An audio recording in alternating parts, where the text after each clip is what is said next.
Yo, what's good, people? I'm here with a preview for the games commencing today through till Wednesday. Gonna give my predictions and a quick little run through the fixtures and who I think will win and whatever else.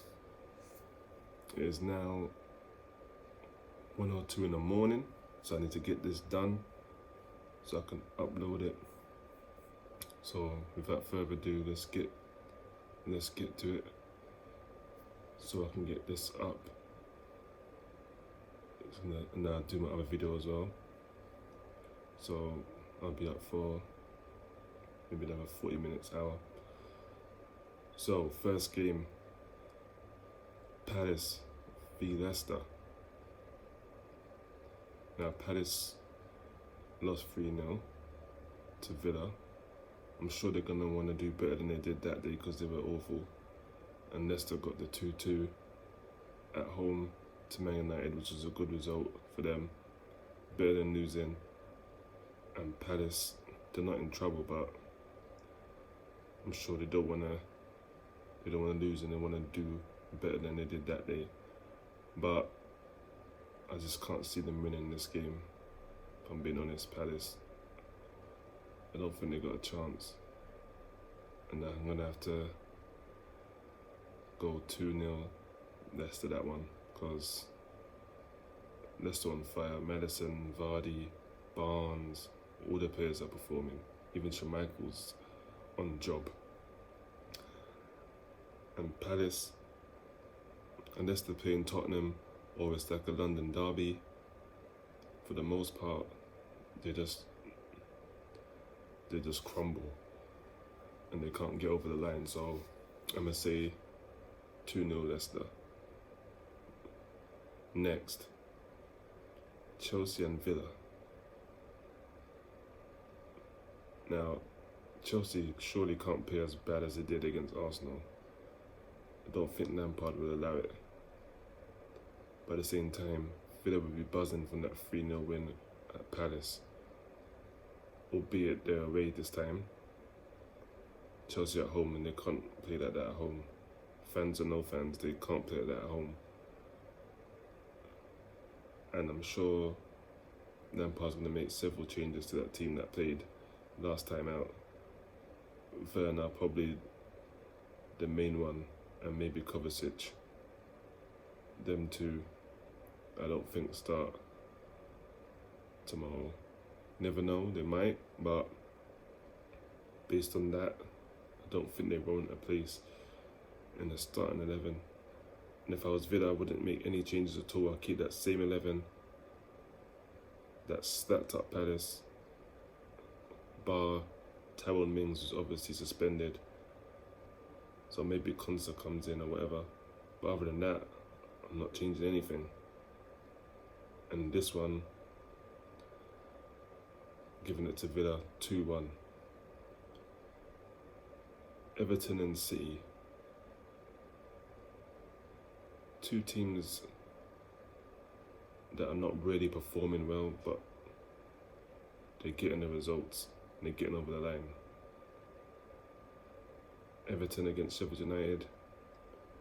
Left it late, but they got the goal and that's all that matters. And City at Newcastle, 2-0. Pretty comfortable, for being honest. Comprehensive, nothing, no real threat. Everton will be more of a threat for them. Calvert-Lewin will be a problem. And if they got John Stones, he's going to have to be at his best to contain. And Sigurdsson, and if Rodriguez is back, I don't know, but I'm going with most likely, I'm going to say 1-1 in that one. I think it'll be even. I don't see a winner. If there is a winner, it'll be a late winner, but I don't see it, so I'm going to say 1-1. Brighton, Arsenal.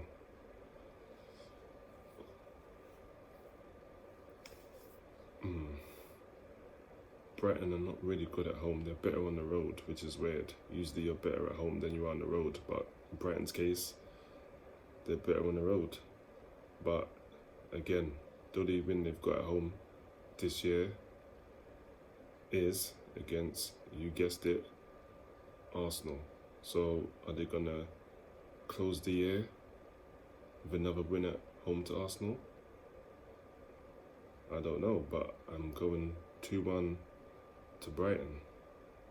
If I'm being honest, I know Arsenal just beat Chelsea, so their morale might be high, but I think the only reason why they won that game is because Chelsea they weren't at it at all and pretty much allowed them to win it. And then when they tried to play, they started to dominate a bit and put Arsenal under a bit of pressure, but by then it was too late. But I don't think Brighton will play like how Chelsea did, and plus they're going to sit back. And when teams sit back, Arsenal can't break them down.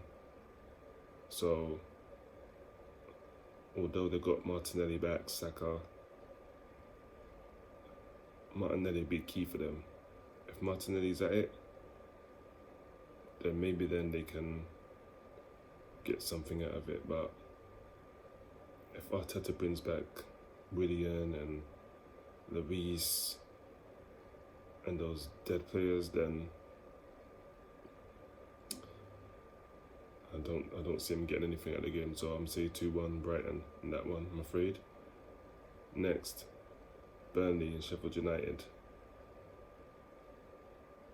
Both teams can't buy a win, although Burnley did beat Wolves convincingly the other day, 2-0, which is a good result for them. Sheffield United came close to getting something against Everton, but where their luck is at the moment, couldn't pull it off, ended up losing. Burnley do have good players, but so does Sheffield United. But scoring goals for them both is becoming a bit of a chore. It's like trying to get blood out of stone, them getting a goal. So it's probably going to be a stalemate. I'm not really looking forward to watching it. I'm going to watch it, obviously, so I can do my review. But I'm not seeing goals or chances. And if anyone does nip it, it's most likely going to be Burnley, but I'm going to stick to my prediction, which I've put 0-0 in that one. Next, Southampton, West Ham. Both teams doing way better than I thought they'd be doing at this time of the season. At this stage, I thought they'd be maybe bottom half of the table, not right at the bottom, but lingering around 11th, maybe between 12, maybe between 10 and 13. That's what I expect them to be, but they're right up there, and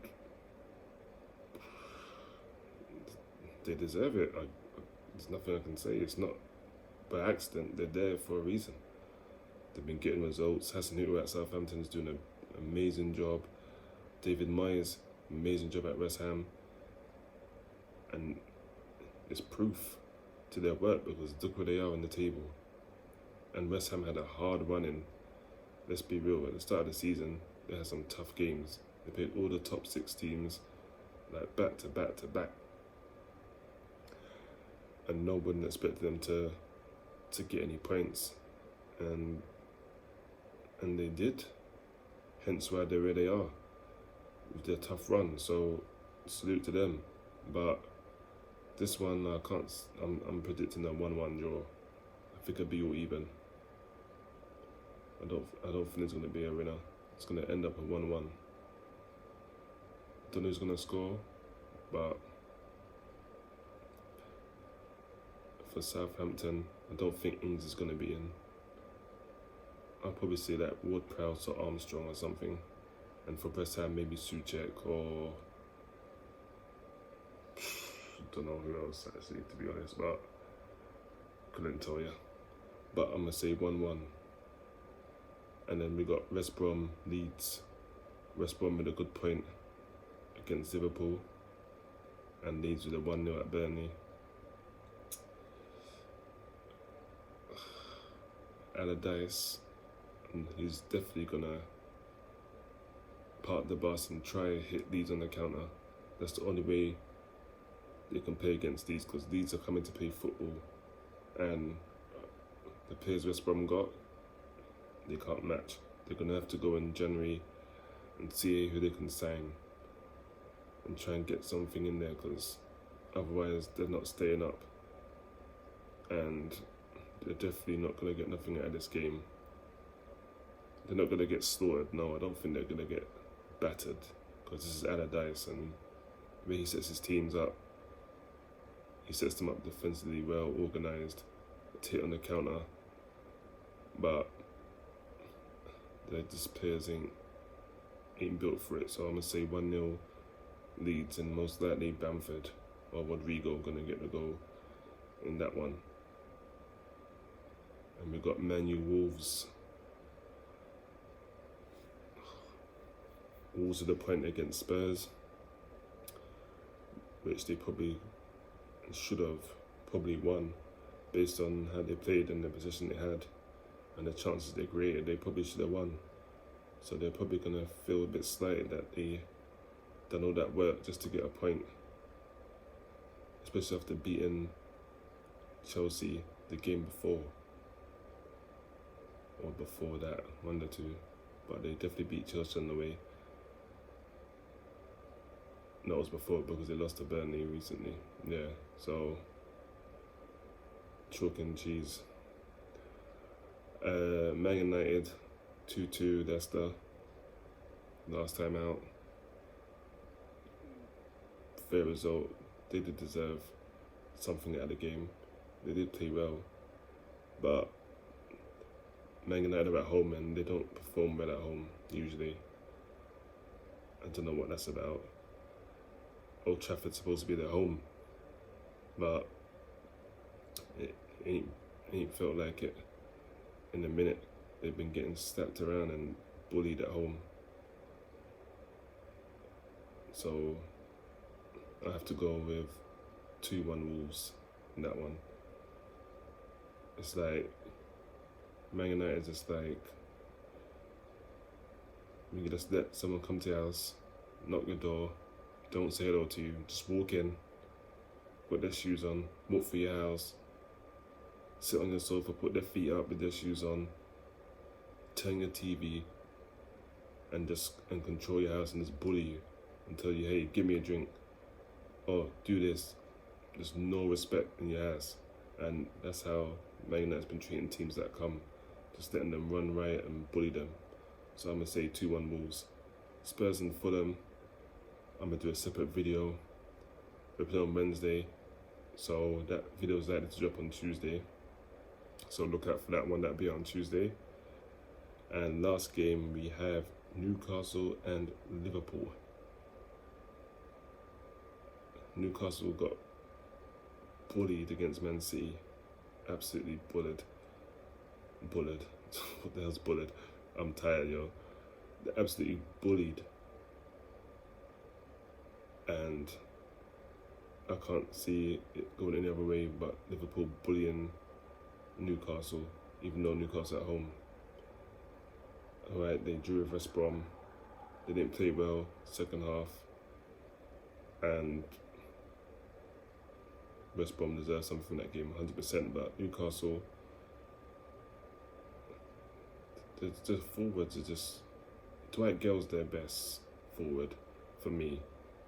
Callum Wilson, he's just a penalty taker, and Joe Linton just not doing it. He's just like Haller at West Ham. They're just not clicked and gelled to the Premier League. They ain't adapted well, and they're just not performing. And without St. Maximin and Shelby, they do have Matt Longstaff and Sean Longstaff, but I don't think it's going to be enough. and I think Liverpool go back to winning ways, and it's going to be comfortable 2-0, and I think Mane and Salah will score in that one. If I was a better man, that's what I would say. Mane scored a good goal against West Brom. I think he's going to be back on the score sheet along with Salah, but you never know. There could be an upset, but I don't see it. Based on what I saw from Newcastle the other day, can't see nothing but 2-0. At least. It might even be more, but I'm going to go 2-0 Liverpool. That's my prediction. That's the preview. Make sure you like, subscribe, share, leave a comment, whatever you want to do, I'll respond. But it's now 1:17, so I'm going to go wrap this video up and get them uploaded on YouTube. So look out for those. And everyone in tier 4, even if you're in tier 3, and you know what, scrap that, wherever you are, man. You know what, man, just stay safe, man. Wear your mask. Keep your distance from people, especially the people that be coughing with no mask, saying they're exempt. Make sure you're keeping your distance and being safe around them, because they can't wear no mask. It don't mean they can't catch COVID, and you don't want to catch it and go out like that. So, with that said, I'm out of here. Let me get this up for you, man. Anyway, peace. I'm out of here.